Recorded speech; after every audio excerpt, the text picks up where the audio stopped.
I'm over 40 and still living with social anxiety, bullied, broken, and tired of people pleasing, but finally learning to say no and choose myself. After decades of living in silence, fear, and shame, I'm finally learning to say no and mean it. This is my unfiltered story of growing up with social anxiety, masking my pain, and learning to reclaim my peace after 40. If you've ever felt like you're still waiting to be free, this one's for you.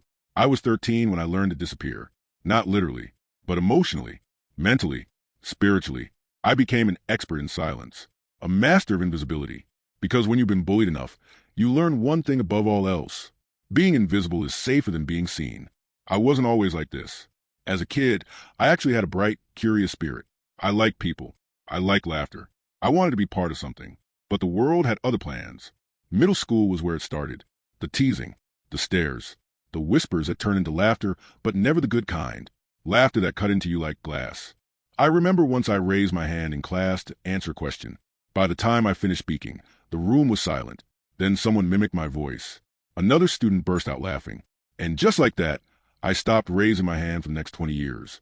That moment stayed with me, not because it was the worst, but because it was the first time I realized how quickly a person can go from alive to ashamed. Every day after that was a lesson in survival. I learned to study people, to anticipate their reactions. If someone looked bored, I made myself more interesting.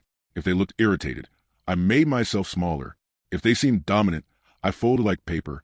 I was molding myself to fit their comfort zones while quietly erasing my own identity. By the time I was 18, I could blend in anywhere. I could hold a conversation without showing any discomfort, smile when I was nervous, laugh when I was terrified, and always keep the other person comfortable even if it destroyed me. People call me easygoing. They had no idea how hard I was working to seem that way. College came, then jobs, then adulthood, but the anxiety never left. It just changed shape. In school, it was about surviving the bullies. As an adult, it became about surviving expectations. The pressure to speak up in meetings, the pressure to network, to go out, to call, to perform, to say yes, always yes, even when every fiber of my being screamed no. I was tired, but I couldn't stop because people liked me. And when you've been unwanted for so long, you'll do anything to keep being liked. I was a chronic people pleaser. And worse, I was proud of it. I wore it like a badge of honor. I was a reliable one, the nice one, the helpful one. But the truth is, I wasn't nice. I was afraid of conflict, afraid of being disliked, afraid that if I ever stopped pleasing others, they'd finally see the broken, anxious person underneath. Then I turned 40. A strange thing happens when you hit 40. You start seeing your life as a timeline, not a story still being written.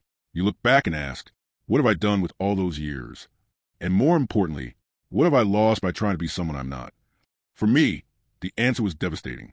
I had lost opportunities. I had lost friendships, real ones, not the surface level ones built on approval and fear. I had lost confidence, peace, joy, and worst of all, I had lost myself.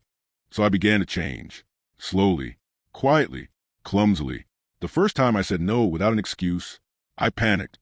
My hands shook, my heart raced, but I did it. I said no, and the world didn't end. In fact, the person just said, okay, no problem. And we moved on. That moment hit me like a tidal wave. All those years of saying yes out of fear, and for what? To avoid a 2-second awkward silence. From there, I started experimenting. Little things. Canceling a plan when I felt drained. Asking for time to think instead of saying yes right away. Letting someone else speak first, not because I was afraid, but because I wanted to listen. And you know what I discovered? The world keeps spinning, even when I put myself first. These days, I'm still anxious. I still overthink. I still rehearse conversations in my head before making phone calls. I still get sweaty palms in social gatherings. I still prefer texting to talking. But I've also become kinder to myself, more forgiving, less apologetic. I no longer bend myself into knots for people who wouldn't even stretch for me. I no longer say sorry for simply existing. I no longer call myself too sensitive just because the world is too loud. Instead, I honor my limits. I protect my peace. I allow myself to rest, and I don't justify it anymore. And most importantly, I've stopped seeing my anxiety as a flaw. Now I see it as a signal, a compass, a reminder that I've survived a world that wasn't built for people like me, and I'm still here. If you're over 40 and still living with social anxiety, please hear me. You are not behind. You are not weak. You are not broken. Some of us just needed a little more time, a little more space, a little more healing. And that's okay. This isn't a movie with a perfect ending. This is life.